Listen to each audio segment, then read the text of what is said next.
Pagkatapos mamahiya ng kagalang-galang na si Yusek Claire Castro sa reporter ng Net25 na si Eden, my favorite reporter, ay eto na naman nga, round 2 mga kababayan, at pinahiya na naman ni Yusek Claire Castro itong reporter na ito, which is napaka-valid yung kanyang tanong.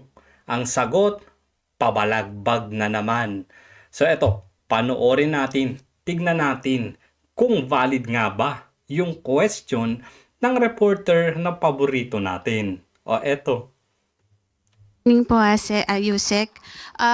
Sa last sona po ni Pangulong Ferdinand Marcos Jr., yung third sona niya ay hinighlight po yung pagkamit po ng gobyerno sa food security po ng Pilipinas. At ngayon po, Ang tanong ha, food security. O, tignan nyo. ilang buwan na lang malapit na ulit yung kanyang SONA. Kumusta na po yung status ng food security ng ating bansa? Ano na po yung mga naipatupad at ipatutupad pang programa? At saan na po tayo patungo ngayon? Okay. Maliwanag yung tanong ha. Ano yung mga programa pa? Ano yung mga naibigay na ng mga programa o nakaisatuparan na? Ano pa po yung mga aasahan siguro natin kasi parating na yung SONA na naman. So eto. Okay, kanina lamang po ay bisita natin si ASEC Irene Dumlao at sinagot niya na po ang ibang mga katanungan tungkol sa food security.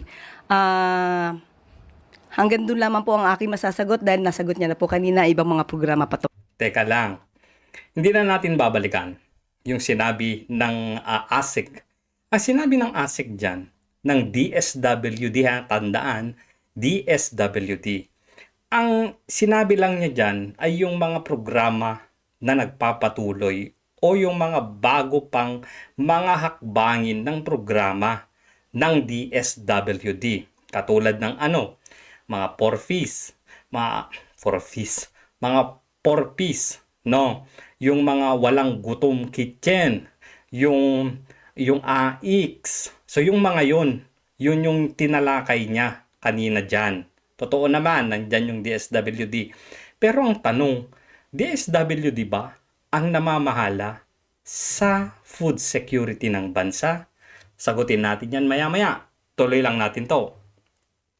Tungkol po dito. Pero nasaan na po tayo ngayon pagdating po dun sa pagtamo ng pamahalaan ng Marcos administration pagdating po dun sa pagkakaroon natin ng seguridad sa pagkain? Seguridad sa pagkain na. Itong kasing si Eden, yung mga pinagbabasehan niya ay mga pangako na binitawan ni Bongbong Marcos sa kanyang mga SONA.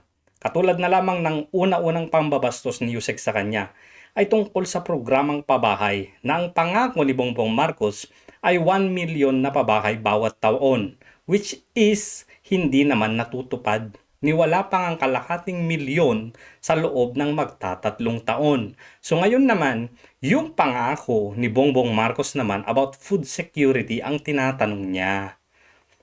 Valid o hindi? Valid. Sumusugat kasi si favorite reporter. Kaya itong si Claire Castro, pabalagbag, wala na naman siyang maisagot dito.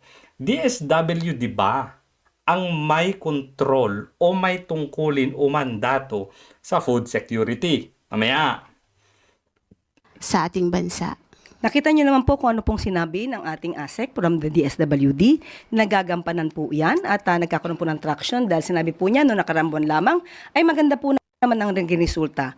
At mas maganda po kung muli natin maisasalang ang ating ASEC na si Irene Dumlao para po maitanong niyo po yan. Binigyan na po tayo kanina po kasi ng pagkakataon na maitanong ang tungkol sa food security. Sana po na... Hindi nga niya maitatanong sa ASEC ng DSWD ang tungkol sa food security. Anong hindi mo maintindihan doon? Ikaw, Yusek, ano ang hindi mo maintindihan? Kahit ibalik mo pa yan, hindi niya matatanong yung food security. Bakit? Eto. Tingnan natin yan. Eto, tinanong ko si ChatGPT. Ang tinanong ko sa kanya, anong departamento ba ng gobyerno ng Pilipinas ang nag-o-oversee o namamahala sa food security ng bansa?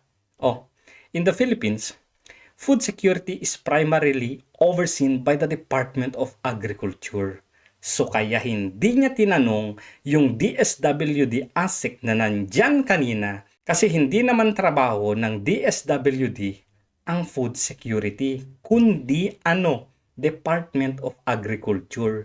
Hindi tanga ang reporter na yan na magtatanong sa isang departamento na hindi naman sila yung primary na merong trabaho. 'Di ba? Ganun lang 'yon. Gagawin mo pang tanga yung reporter which is tama naman yung tanong niya. The DA is responsible for ensuring country's agricultural productivity, sustainability, and food sufficiency. It develops and implements policies and programs to promote food availability, accessibility, and affordability. Tanong, kaninong trabaho ang food security? Department of Agriculture, napakaliwanag. Nagtatanim na ba ang DSWD? Nagpuproduce na ba ng pagkain ang DSWD? Gumagawa na ba sila ng policies at programs para maipromote o masigurado na merong available na pagkain ang mga Pilipino? DSWD na ba ang kumukontrol sa affordability ng pagkain? Yung accessibility ng pagkain, trabaho na ba ng DSWD yun ngayon? So bakit mo sasabihin na sinagot na at binigyan kayo ng pagkakataon para magtanong about food security sa DSWD at hindi sila nagtanong? Which is correct lang na itanong sa'yo kasi ikaw nga yung tagapagbalita. Ikaw na mismo nagsabi, ikaw yung tagapagbalita ng good news. So paano yan? Tama na sa'yo tanungin at hindi sa DSWD. Kasi walang pakialam ang DSWD sa food security. Although sila ay ahensya na merong ginagawang supporting rules sa Department of Agriculture para sa pagkain. So ituloy natin to. Other key agencies also plays supporting rules. So supporting lang sila NFA ensures the stability of supply and price of rice, a staple food in the country. So sila yung may mandato para siguraduhin stable yung supply at presyo ng bigas sa bansa. Okay, NFA. DSWD implements food aid and nutrition programs especially for vulnerable populations. Sila lang yung nag-i-implement.